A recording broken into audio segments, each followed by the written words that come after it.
created for you to understand clearly and help you understand the concepts of synthetic elements or synthesis of new elements. This is under Lesson 6, Physical Science, Concept of Atomic Number that led to the synthesis of new elements in the laboratory. As you can see in the module, in page 38, you can see this equation, page 38, but in here, you can see that the number indicated here, the number written here is 97, which is a typographical error. So 96 lang yan. Okay. So, first of all, let us meet muna or learn muna what are those numbers. So, first, we all know that the letters here stands for example, H. This is the element symbol or the symbol of the element. Symbol, and the number here is the atomic number.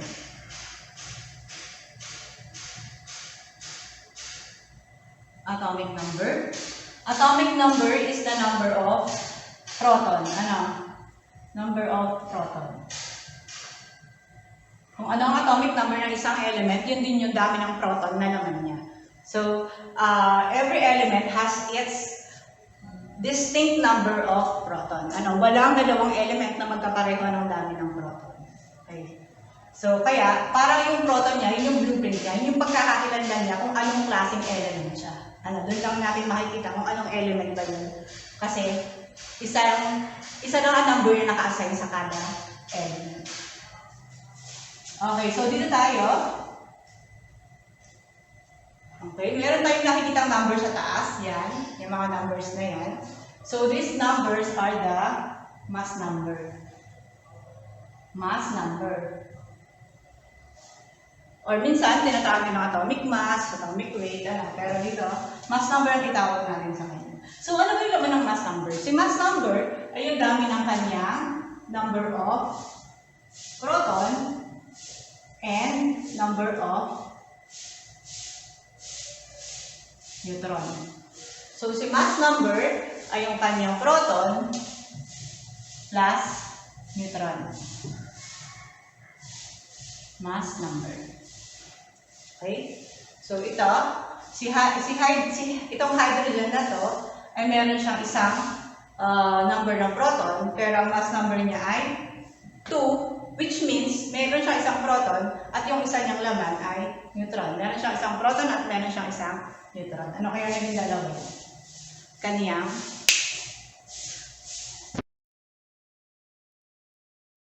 okay, saan ba nagsimula yung pagko-compute natin ng ganyan? Bakit ba tayo kailangan mag-compute ng ganyan? Dahil yan ay pinagawa natin because of the law of conservation of mass. According to the law of conservation of mass, mass cannot be created or destroyed. So wala daw tayo, kapag daw nagkaroon ng chemical reaction or nuclear reaction, o nagkaroon ng reaction ng dalawang substances, kung ilan daw ang dami, nung mga substances na nag-react, ay ganun din daw dapat ang dami, o ganun din ang magiging dami nung product. So, if element A reacts with element B, then it will yield, if we are talking about mass, it will yield to elements A and B or compound AB. So, nandito pa rin yung A, nandito pa rin yung B. So, walang nadagdag. So, that is the conservation of mass. Kaya, kailangan natin ingatan, o hindi tayo dapat magkamali, na yung mga reactants natin dito ay hindi dapat mawala o kung saan lang mapunta. Madagdagan o magkulang dun sa ating product.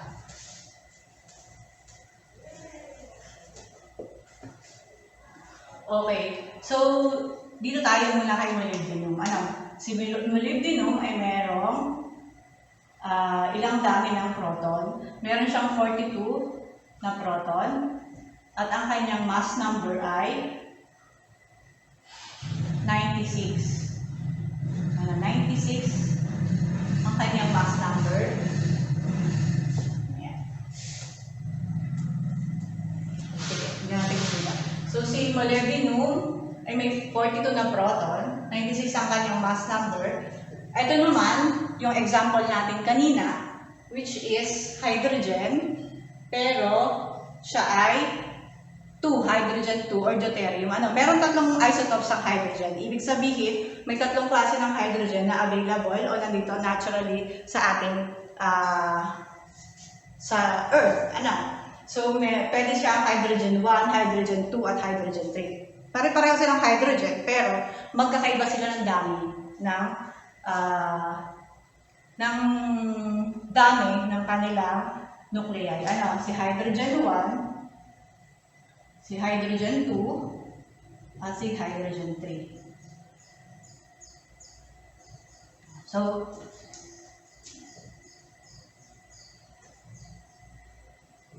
okay, sa hydrogen 1, proton lang ang laman niya. Isang proton lang si hydrogen 1 at tinatawag natin itong protium. Si hydrogen 2 naman, dalawa ang laman ng kanyang nuclei. So in this case, ito yung ating tinatawag natin kasali sa reaction ay si tritium.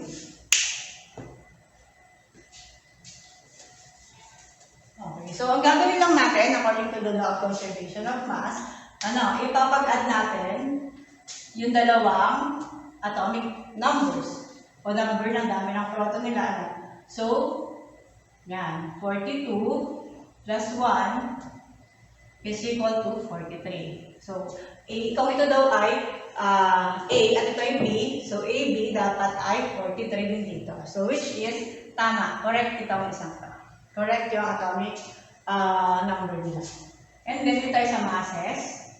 96 plus 2 is 98. Going back to our So, 96 plus 2 is equal to 98. Pero ang nangyari, 97 lang yung na-produce niya. 97 lang yung mass number nung na-produce na element. So, nasan yung isa? So, yung isa, dahil na-conserve natin yung kanyang atomic number, ibig sabihin, walang proton na lumabas. Walang proton na nawala. So, nandun yung dami ng proton ni molybdenum at saka ni tritium ay nandoon sa na-produce na element. Ibig sabihin, hindi proton yung lumabas. So, dahil hindi siya proton, ano ba ang laman ng nucleus? Ang laman lang naman, ang nucleus natin, natatandaan na ang nandyan lang sa loob ng nucleus is either positive particle or neutral particle. So, it's either proton or neutron. So, in this case, ang lumabas ay hindi proton. So, ibig sabihin, ang lumabas ay neutron. At merong isang neutron na na-produce nung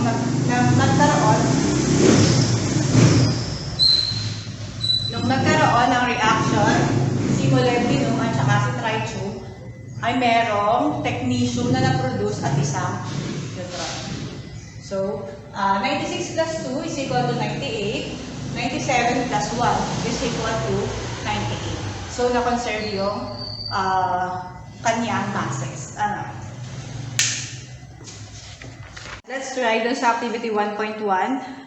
I-try lang natin na yung naka-word problem ay gagawin natin equation. Gawin natin isang equation. Mapapansinin nyo dito sa page 43, activity 1.1. Write the nuclear reactions involved in the synthesis of each of the following new elements.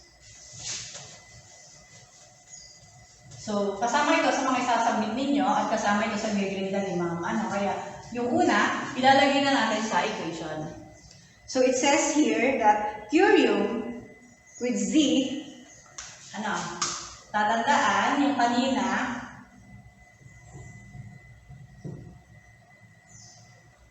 itong number na ito, yung mass number, ay nire-represent ng symbol na C. C is equal to the mass number at yung atomic number naman ay nire-represent ng letter na A. Ano, atomic number. So dito, makikita nyo, curium daw is equal to curium with C is equal to 96.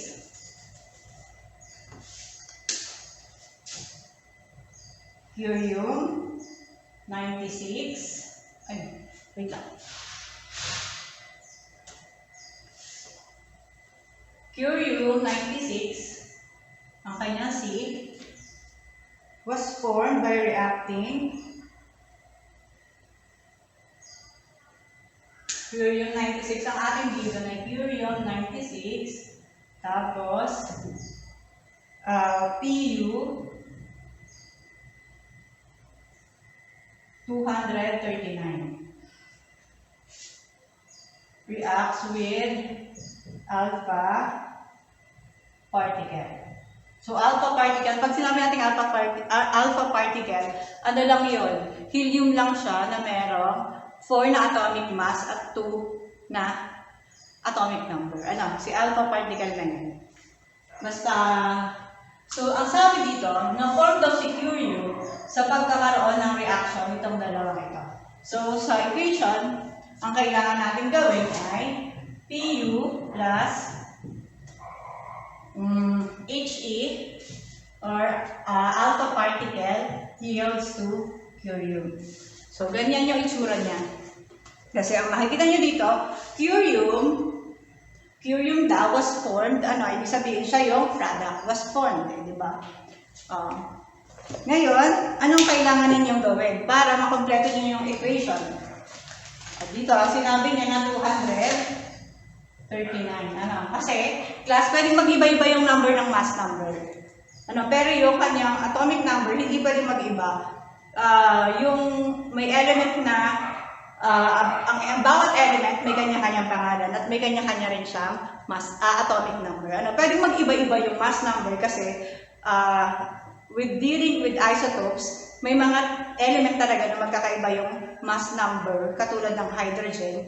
Yung tatlong hydrogen natin, magkakaiba yung mass number, di ba? Pero, isang element lang yun. At lahat yun ay merong atomic number na 1. So, kaya ang given dito, palagi, ay yung kanyang mass number. Kasi pwedeng iba-iba yung tukuyin nila. Pero dito, ang kailangan nyo lang gawin, hanapin niyo ang element na merong symbol na Pu, hanapin ang kanyang atomic number.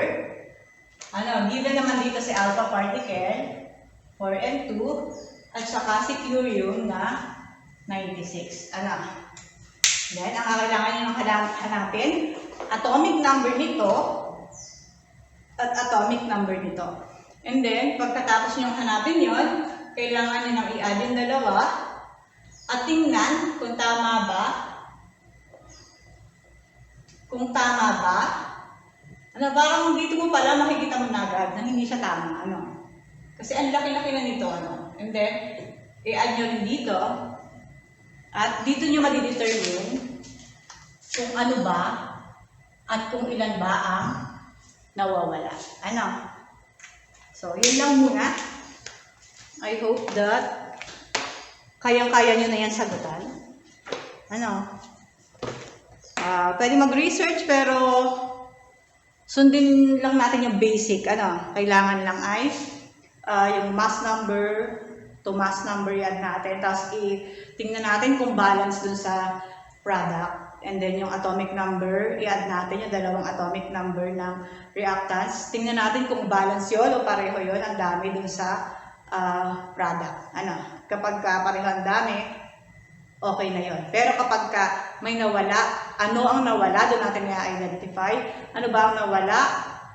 May proton ba na nawala? Pag may proton na nawala, kailangan ilagay natin kung ilan yung number ng proton na nawawala. And then, kapag hindi proton yung nawala, ibig sabihin neutron yung nawala. Or either, pwedeng proton at neutron na magkasama. So, sana nakatulong ito sa inyo. And good luck.